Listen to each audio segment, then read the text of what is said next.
organized at the local councils, and your activities will only be centered at the national capital.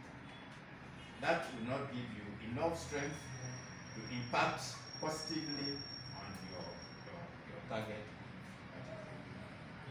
So first, we urge you to take conscious effort to decentralize your activities, decentralize your structures, and then decentralize your systems, procedures, and others, especially in each of these countries that I've enumerated. You should be seen to be represented so that the women can participate in the council's development processes.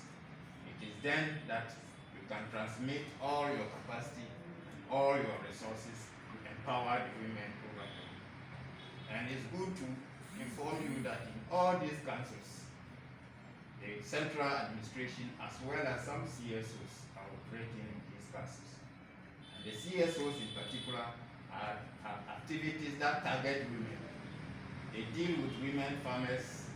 They try to encourage women to take leadership positions at the councils, to participate in the development processes at the councils. They also support the women with programs such as literacy programs, and then they train the women as well. They encourage them to take women leadership. So you also at the council levels, you could partner with, to identify such CSOs and partner with them. They will support you, they will give you the necessary tools, the necessary processes, and they may even partner with you in terms of the program that you have planned. Sometimes when you plan your programs, you don't necessarily need, once you are targeting the women, you don't necessarily need to implement them yourselves. After all, it is the result that you are seeking to achieve. If you have an organization or a body that seeks to actually implement the specific activities for you to achieve your results, I think it is better. They also support the women in VSLX, Village Savings and Loan schemes. So you could get in touch with such CSOs so that you see what they are doing to the women. You can help them mobilize the women, and most of your ideas can be transmitted to the women through these CSOs. I think that will help a lot. And also with respect to you saying you are not giving space and others, I don't have a brother. All my 4 siblings are women. So when I'm talking to women or when I'm dealing with women, I know what to say.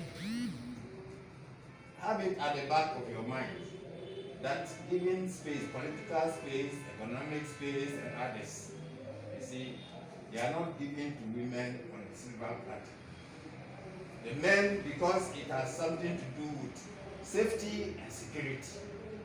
Why will I'm a man, why will I say if I have to stand elections to become a member of parliament, a family that I need to feed and others, why will I say I should stand down for a woman to be the head?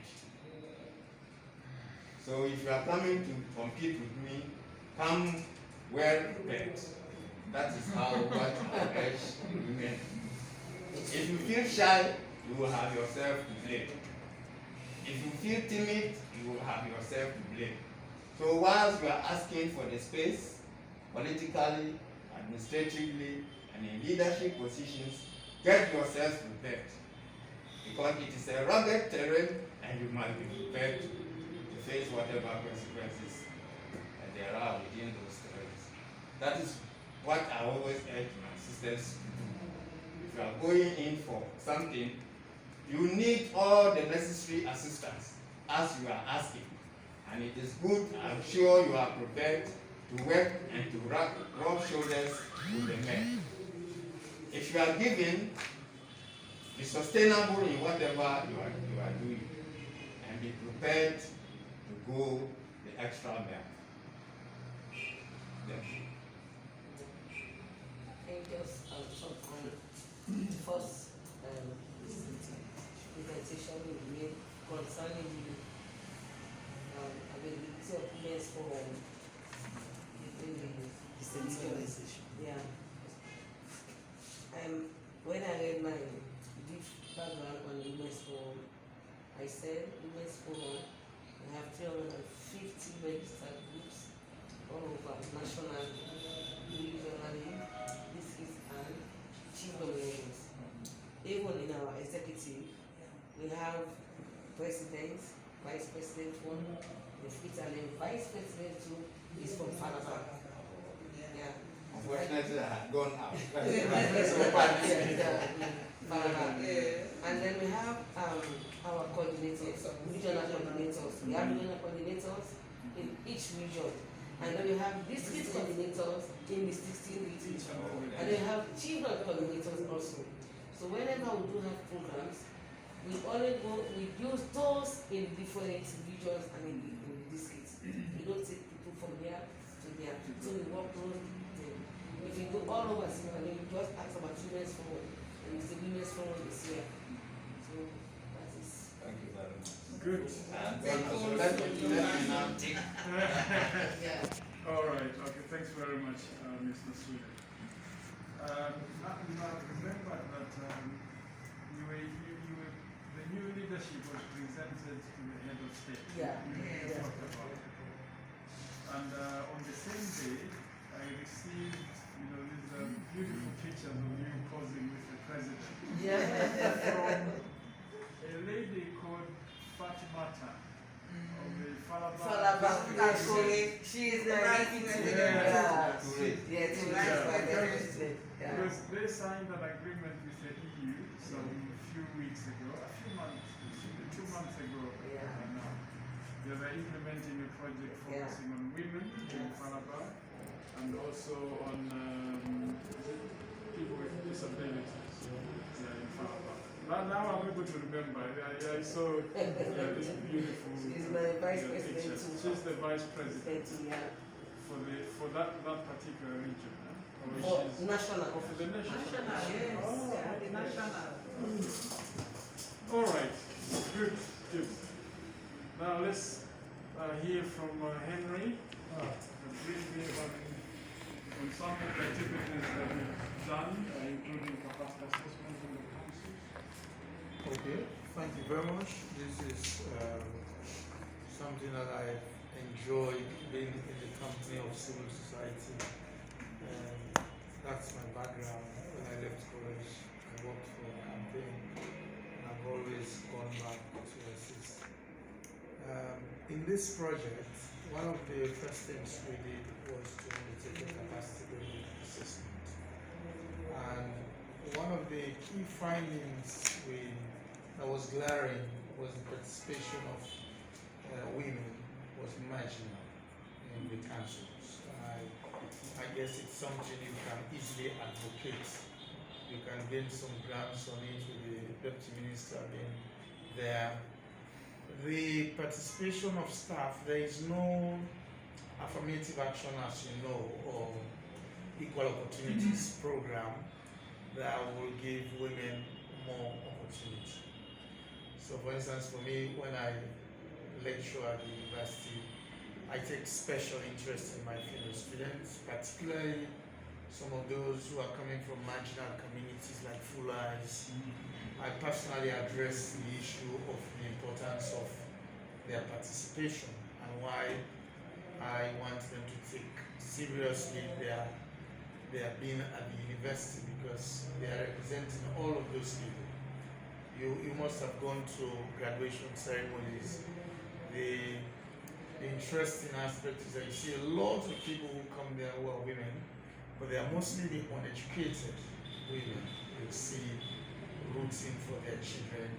It means a lot. It's emotional. It's fulfilling. So most of the time, I take interest in talking about that to them. And with the councils also, we take interest in really propping up the female staff. So I'll talk about some of the trainings we have done, but even in our implementation programs, we try to make sure that space is given to female staff.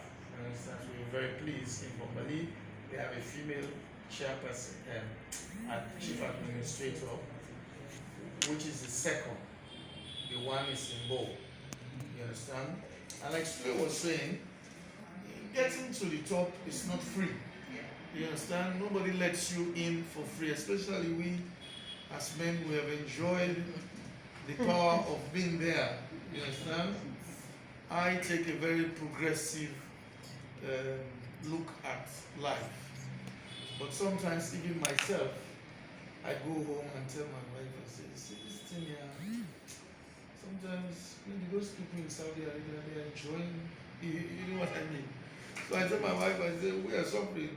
I only have you as one wife, and sometimes you say you are tired, you are this. I say, you make these other people, they look good.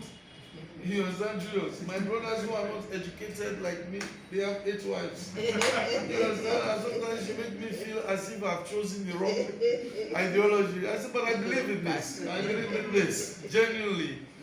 I said, but, and I talked to lots of young people about it. So for us, in this program, we belong to that school in a way that we believe in equal opportunity. But we also believe that we have to be sensitive in our program. Women and men do not have the same access. So one of the first trainings we did was what we call workplace safety. We didn't go to do sexual harassment training for good reasons. They will not have attended. They will have sent their female staff. They will not have taken it seriously. So Julius, as you realize, our training was on workplace safety, and beneath that, we handled the physical and psychological platforms that create an enabling environment. Part of it was sexual harassment, which is a serious issue in workplace.